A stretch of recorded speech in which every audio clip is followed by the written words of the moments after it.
Сайн байцгаана уу үзэх өдрийн мэнд. Season 2-ороо уулзаж байгаадаа баяртай байна. Суугаа дэмжих бол доор байгаа данс хараарай. Мөн лайк, саб, шеэр хийгээрэй. За ингээд цуврал руугаа орцгоё. Нийт 225 гишүүнтэй баг.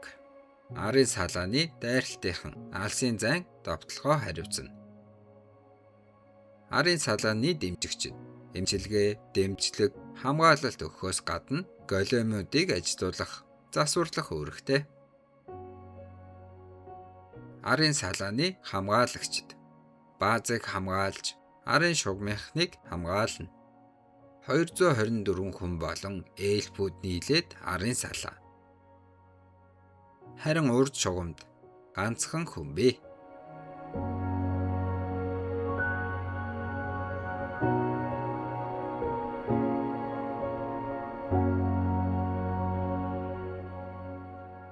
Манай багийн тэнцвэр хэд алсын зайн довтлогоонд байгаа.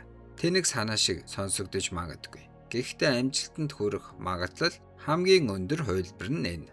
Цэнхэр луу руу ойртох тусам хорт манан улам өткөрдөг. Тиймээс бусад гишүүд хамгаалалцтай байсан ч ердөө 5 минут л дэснэ.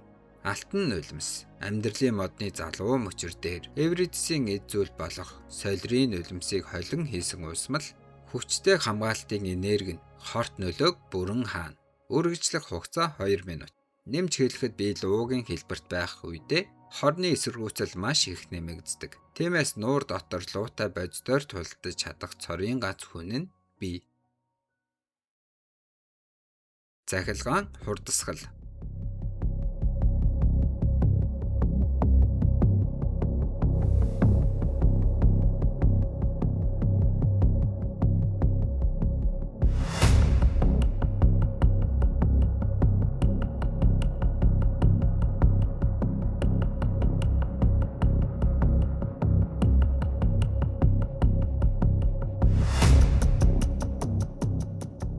Нуур орчимд авраг ургамлууд их байна.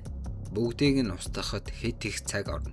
Тиймээс энд хэдийг нь тарааж байрлуулъя.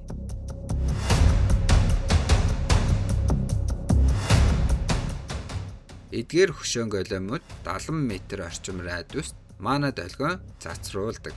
Хэрвээ големуудыг 100 м зайтаагаар байрлуулж долгионуудыг давхцуулбал тэд хоорондоо холболт үүсгээд мана зам бий болгоно. Ашгүй дээ, ажиллаж байна. Одоо төгөөс ашиглаж буй шидүүд мана замын төгсгөл хүртэл дамжина. Гэхдээ зайнаас болж шидний хүч тал хувиар буурна. Бүгд санаарай, мана зам улам тэлж байна. Ойдох байлдааны големууд хэвийн ажиллаж байна. Големууд сайжруулах шид хүлээн авч байна. Тэднийг асаас удирдах боломжтой боллоо. Тэгээд дахиад нэг зүйл. Дэзи, чиний бичсэн судалгааг уншсан. 2-7 хоногийн дотор надад нэг ийм юм хийж өгч чадах уу? Ямар ч материал хэрэгтэй бол өгнө. Юу? Үнэхээр үү? Би нэгийг хийж чадна.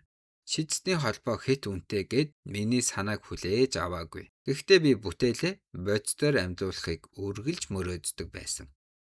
Энэ бяцхан залуу бидний нүд болно. Cyclops дүрс дуу дамжуулах зориулцтай том голем. Жижиг Гарая големууд руу мэдээлэл дамжуулна. Мэдээлэл дамжуулах радиус 490 м. Надад юм харагдаж байна. Зайпир нисэж байна. Энэ дүрс мэдээллээр бид довтлох газраа тооцоолж чадна. Хүмүүс үнэхээр гайхалтай юм. Ийм зүйл яаж зохион бүтээдэг байна? Тэнд байна.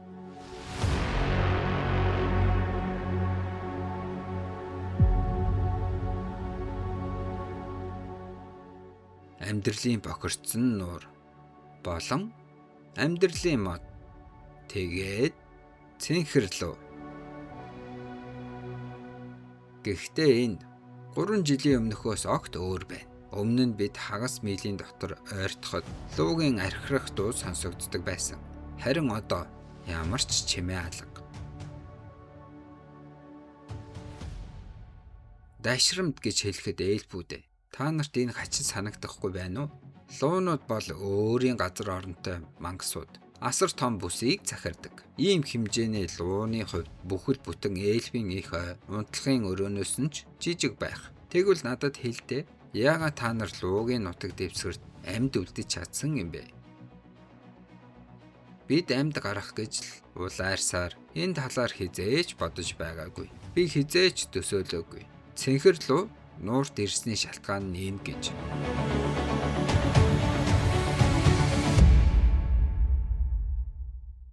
Таамагласнаар намайг ийм ойрхон байхад ч тэр тоохгүй байна. Сайн хэрэг. Би хорт мананд 28 минут дисэж чадна. Энд ирж големууд байрлуулахад 2 минут зарцуулсан. Тэгэхээр надад 26 минут үлдлээ. Одоо шууд эхэлсэн нь дээр.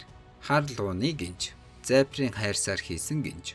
Дархан нойлын бүтээсэн шилдэг бүтээл.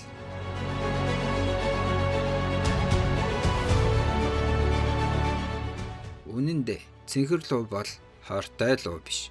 Ээлбүү цэнхэр луу ямар амьтан байсныг мартчихсан байсан. Ээлбүүд дунджаар 300 жил, дээд ээлбүүд 500 жил амьдардаг. Харин цэнхэр луу 600 жилийн дараа анх удаа гарч ирсэн. Амьдралын нуурын эдгээх хүч сүмийн залбирлаас ч илүү. Луу гинэт нисэж ирсэн шалтгаан бий.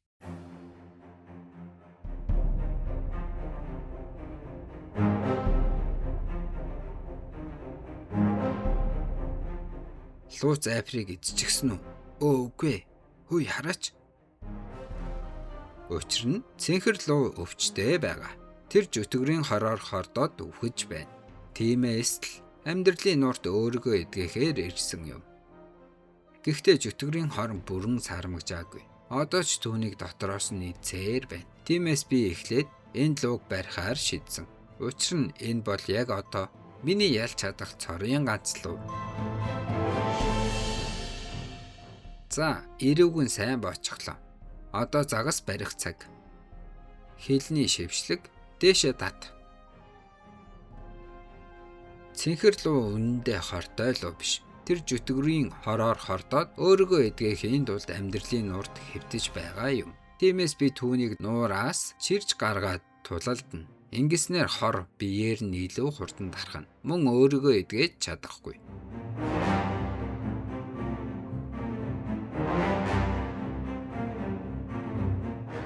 Ямар хүчтэй юм бэ? Би луугийн зүрхний 19% хүчийг ашиглаж байгаа. Гэтэл энэ луу одоо ч надаас хавьгүй хүчтэй хэвээр. Хорны улмаас хэвийн үеэсээ илүү сул байх ёстой шүү дээ. Гэсэн ч би түүнд дарлуулахгүй. Амныхын дотор тал нь гаднах хайрснаасаа хавьгүй зөөлөн. Мөн энд чухал судас мэдрэл их бий. Ойрхон байж аль болох их хохирол учруулна.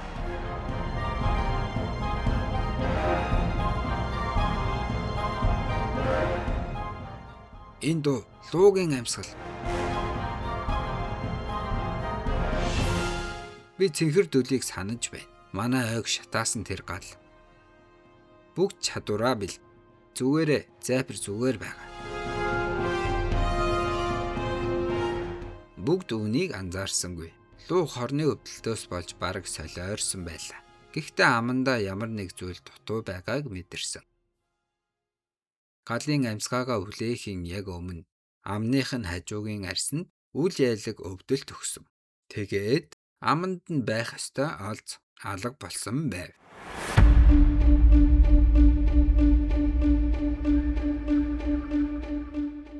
Би мөнгөн түлхүүрийг яг ижил газарт оруулж бас гаргадаг. Тиймээс би түүнийг зориуд луугийн ам дотор идэвхжүүлсэн.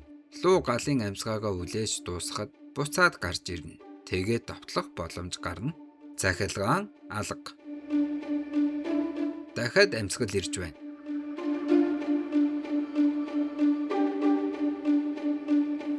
Луугийн амьсгал.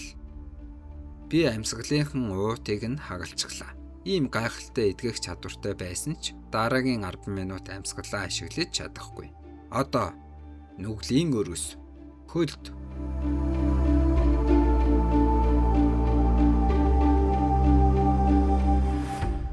Үхлийн хор шингээсэн сум.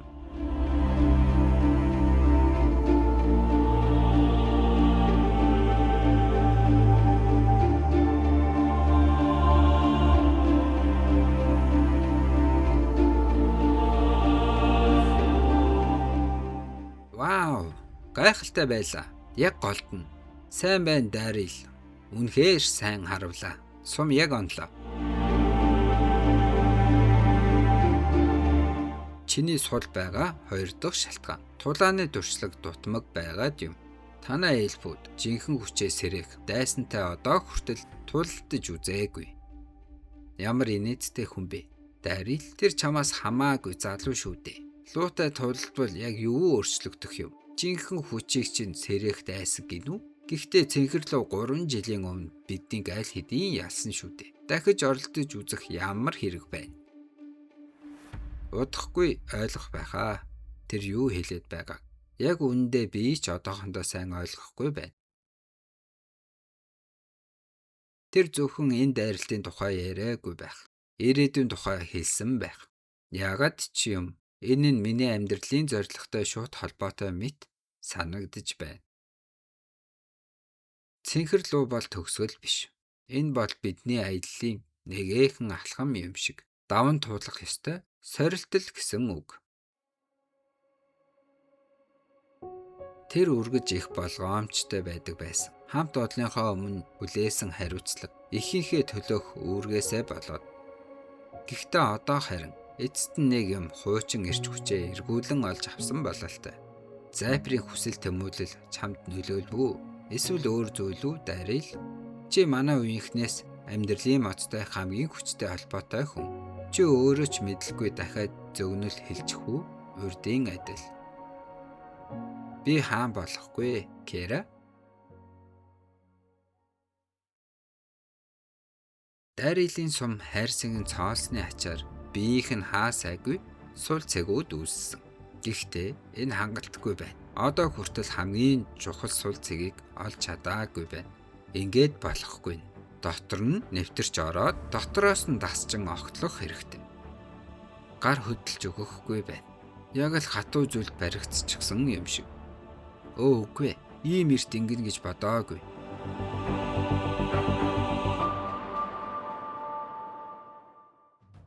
Давталгааг зогсоо. Хамгаалтын байрлалд ор.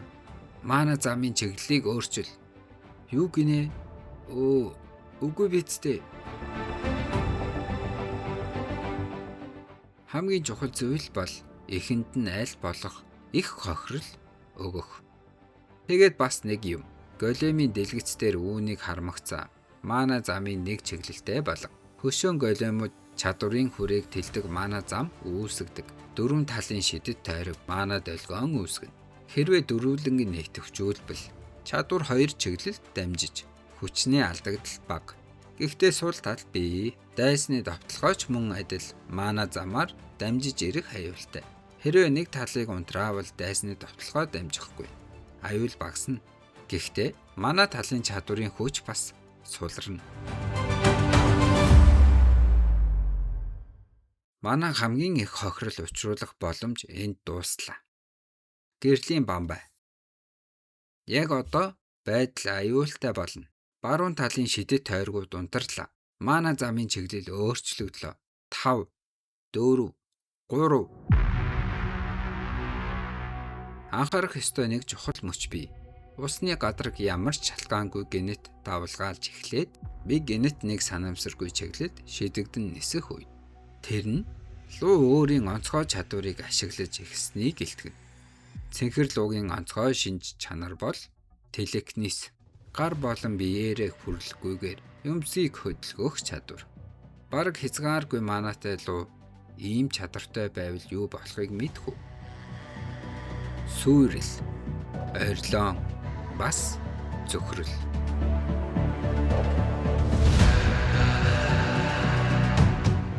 Миний луугийн хувиралд ердөө 20 минут үлдлээ.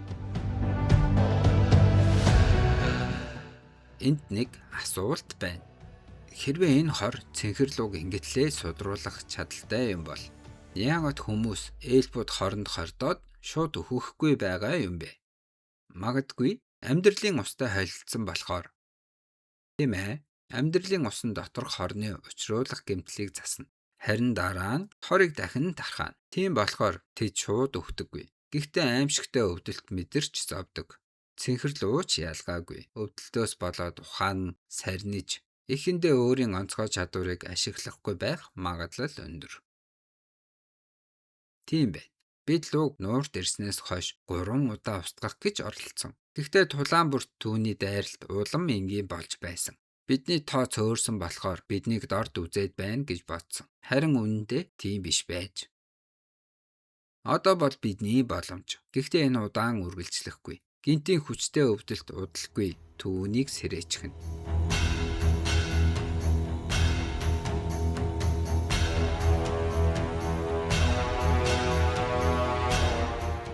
Тэр мөчид жинхэнэ тулаан эхэлнэ.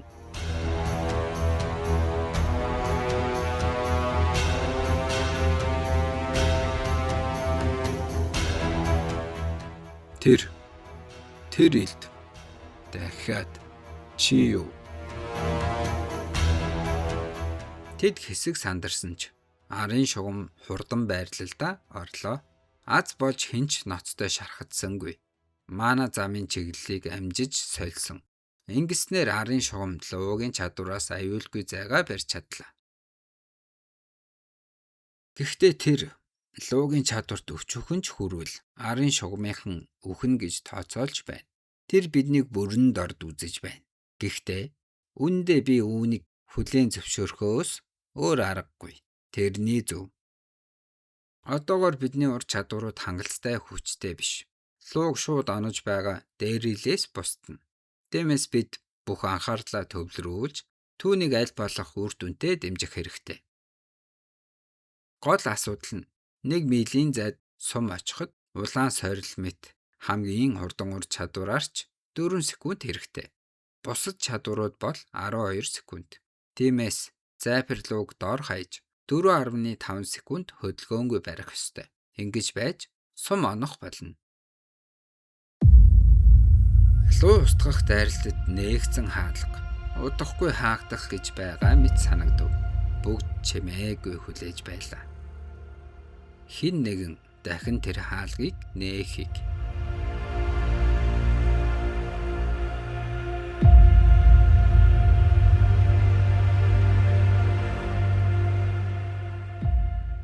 Тэр дайралт луугийн жинг таахвс бат бөх мөчрийг хүртэл боталчихлаа. Ийм зохилтыг биеэрээ авахыг би хүсэхгүй байна.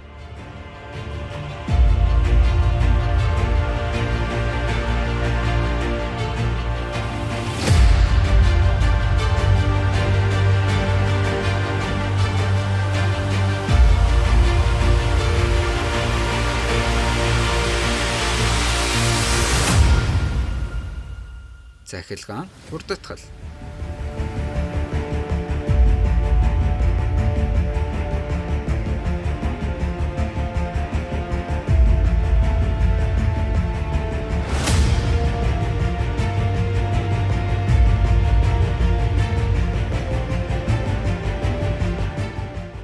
Ус руу орчихлоо. Хэрвээ өнөөг хүртэл учруулсан бүх шарханы идэгчихвэл яана. Тэр доороо бүрэн идэхгүй. Ус шарханд нь хүрэхэд өвдөлт нэлээд хүчтэй байх тул удахгүй дахин гарч ирнэ. Гэхдээ илүү том асуудал байна. Хортой ус нуураас халин урсаж байна. Бүтээгч ургамлууд бол амьд үйлдвэр шиг. Тэд амьдралын усыг түүхийд болгож ашигладаг. Мөн авсан усныхаа хэмжээнээс хамаарч бүтээгдэхүүний чанар нь өөрчлөгддөг. Одоо тэд энэ хортой усыг сорчихвол аимшигтай хүчтэй дайснууд төрнө.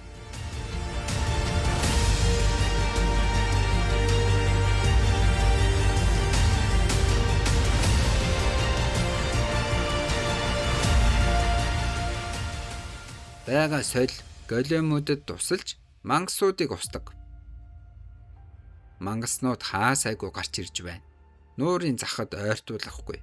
Ноён запирт саад болохыг бүү зөвшөөр. Бааз руу ойртвол шууд устдаг. Шидсдний холбоо эльфүүд бас гүнж големуудыг 3 өөр төрлийн шидсдэнгүүд хамтран бүтээсэн. Ихэнх адал явдал хайгч баатруудаас илүү хүчтэй. Бид хүчтэй мангаснуудтай тулгархыг тооцоолсон. Бүр бэлтгэлж хийсэн. Гэхдээ големуудын тал нь тулаанаас гарч байна.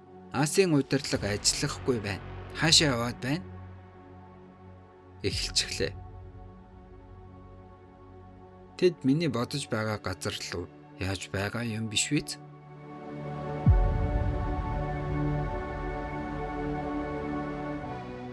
Бүгд доошоо.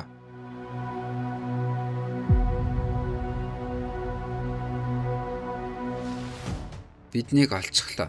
Чадварын чиглэлийг дагаад олчих уу?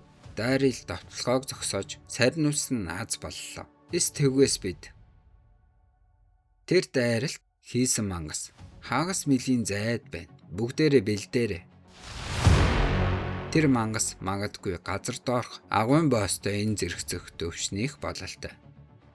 Ингээд энэ цуврал маань дуснаа.